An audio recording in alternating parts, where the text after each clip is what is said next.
ગુજરાતના અનેક શહેરોમાંથી શંકાસ્પદ બાંગ્લાદેશી નાગરિકોને શોધવા માટે સર્ચ ઓપરેશન ચલાવવામાં આવ્યું છે।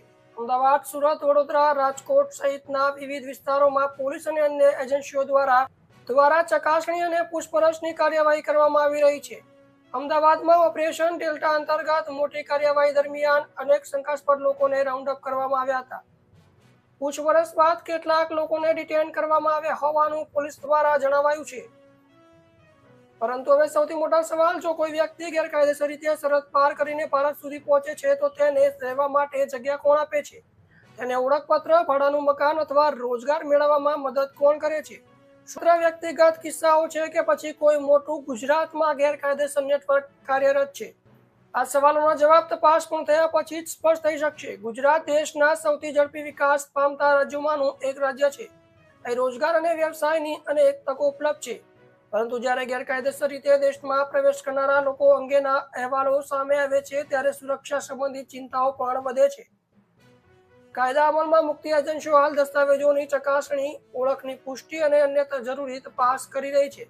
હવે વધુ એક મહત્વનો મુદ્દો કે જો કોઈ વ્યક્તિ પાસે નકલી દસ્તાવેજો મળી આવે તો તે દસ્તાવેજો બનાવનાર કોણ? શું કોઈ સંગઠિત રેકેટ કાર્યરત છે? શું આ નેટવર્ક માત્ર ગુજરાત પૂરતું મર્યાદિત છે કે અન્ય રાજ્યો સુધી પણ ફેલાયેલું છે? આ તમામ મુદ્દાઓ તપાસની ભાગ છે અને સત્તાવાર પુષ્ટિ વિના કોઈ નિષ્કર્ષ પર પહોંચવું યોગ્ય નથી। ગુજરાતના વિવિધ વિસ્તારોમાં ચાલી રહેલી કાર્યવાહી એક વાત સ્પષ્ટ કરી છે કે સુરક્ષા એજન્સીઓ આ મામલો ગંભીરતાથી લઈ રહી છે।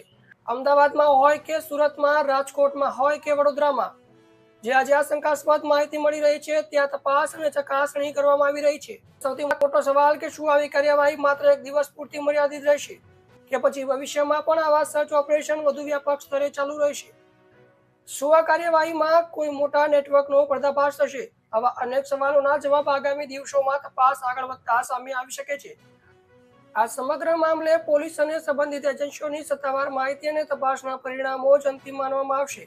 કોઈ પણ પ્રમાણિત માહિતી અથવા અફવાઓથી દૂર રહો અને માત્ર વિશ્વનીય સ્ત્રોતોમાંથી જ મળતી માહિતી પર વિશ્વાસ કરો। તમે જોઈ રહ્યા હતા DM19 news, digital Gujarat, digital news. આ સમગ્ર મામલે તમારું શું માનવું છે કમેન્ટ